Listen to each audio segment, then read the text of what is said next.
All right, today I'm going to be talking about Kombucha, the language that I've been working on for the past half year at the Recurse Center. And I want to talk about two things. First of all, what is Kombucha? And then also, why did I decide to build a language? So let's start with Kombucha, and let's start by looking at some example code. So as you can see, Kombucha has like pretty standard stuff. You can assign variables, you can assign an anonymous function to a variable, and you can call that function. So far, so normal. So in many ways, Kombucha is a pretty standard functional programming language. But there are some things here that might look a bit weird in terms of syntax. So first of all, there is this exclamation mark at the end of print. And then there are also these colons here. And those two things are related to the two features of Kombucha that I want to talk about today, which are effects and macros. So let's look at effects first. What are effects in Kombucha? So this is going to be our running example here. So let's assume that we are writing an ask function, which does a lot. So the job here is to read some input with some prompt here. So we want to ask for some user input, which is supposed to be a number. So we read it, we store it in a variable called input, then we trim the input and we convert it to a number. And what I'm going to be talking about is this effect here, because anything that has an exclamation mark at the end in Kombucha is not a normal function, it's an effect. What does that mean? Well, let's start by talking about what it is not. It's not a function, so toNumber and trim, those are functions, meaning they are looked up somewhere. Their implementation has to be provided somewhere, right? They are defined either earlier in the file or in the standard library, for example. This is not the case for the read input effect. Effects are usually something that you use for doing input or output. And the important thing about them is that their implementation is chosen later. So when I write this ask function and I use the read input effect, I'm just saying like, I want some input. I don't really care how the read input is implemented. I don't even know at the time that I'm writing this function. And so the implementation is chosen later. And there are some similarities to exceptions, and you'll see why in a second. Because like exceptions, effects can stop the control flow. But unlike exceptions, you can resume them. So you can kind of think of effects as resumable exceptions. That's a bit abstract, so let's look at an example here. So this is one way I might use the ask function. I wrap it in a try-catch block, which should remind you of exceptions if you've used that before. And then I'm catching the read input effect. And so now when the ask function, as part of its implementation, calls the read input effect, it will stop execution, jump into the effect handler here, where I can catch the effect, and now I can do some stuff with it. I might want to print out the prompt, which will print guess a number. I might want to read from standard in, store it in the variable call input. And now I can do something that I can't do with exceptions, because now I can jump back into where this effect was raised. And so that's kind of the cool thing that effects give you in contrast to exceptions. So you might ask, okay, that's all fine and well, but why would we be interested in like choosing implementations later?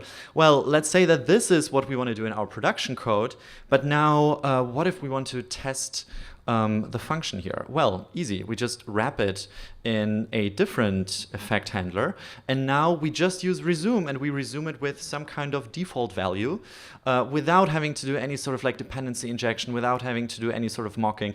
You just use the effects, and then later on you can decide how you want to handle them.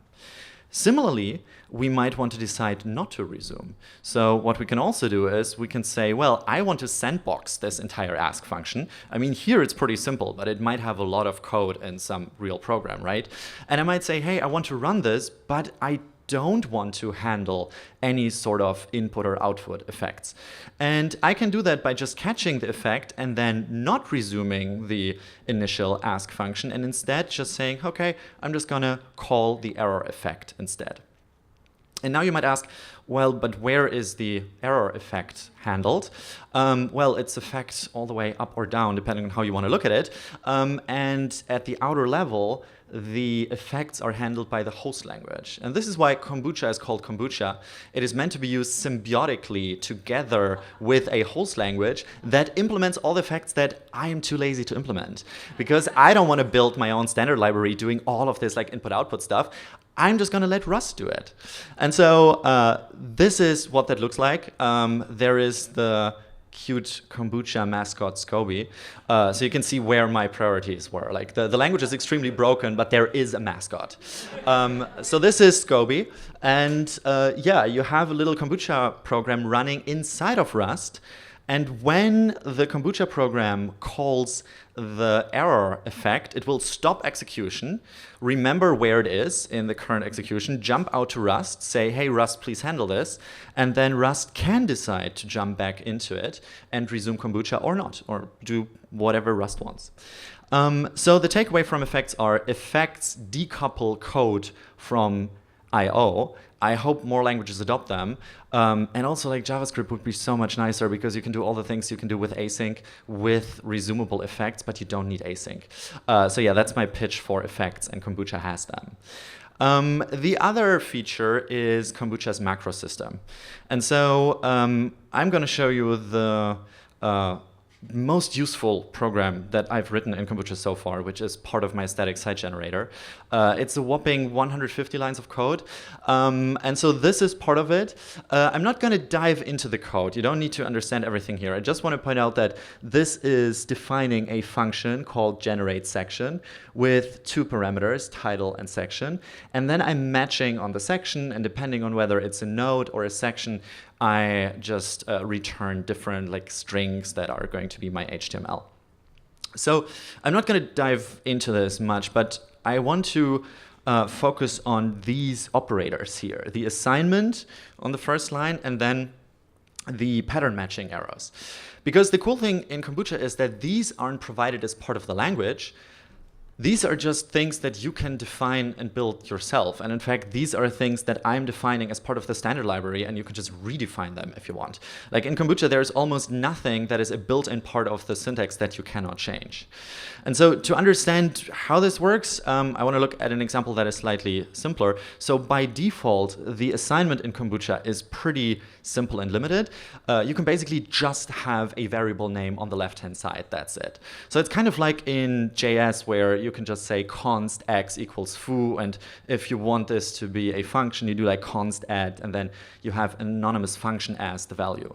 But similarly to JavaScript, I wanted to have real function declarations where I can name the function and then call the function recursively. So on the left-hand side of the assignment operator, I want there to be a function name with parameters, kind of like how in JavaScript you have a function keyword, right?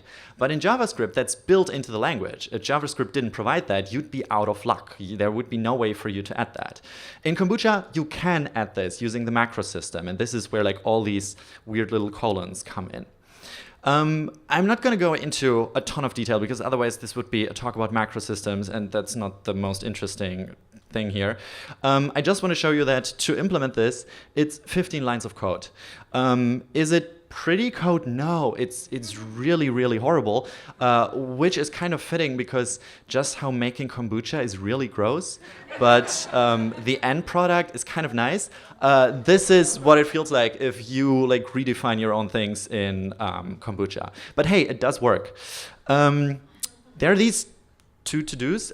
Should they be in there? Did I totally forget to actually do error handling here? Maybe, but who cares? It's my language. It never broke, so it's fine. So yeah, build your language. You can get away with a lot of stuff, and that is part of it. So for the people in the audience who might have used Lisp, you might say, oh, this is kind of like Lisp macros, right? Yes and no. I'm not going to jump into this because, again, this is not supposed to be a talk about macros. There are some similarities, but also it's different because in Kombucha, all the macros have a static scope. If you find that interesting, come talk to me after the talk. But other than that, I just want to say macros allow you to redefine almost anything in Kombucha. So for example, in JavaScript, for a long time, there was no destructuring assignment, right? Like ES6 added destructuring assignment. In Kombucha, you can just build that yourself. If you want like pattern matching to work differently, you can do that. If you want assignment to work in such a way that it, for example, prints out the value whenever it assigns for debugging purposes, you can do that. Just redefine the core parts of the language.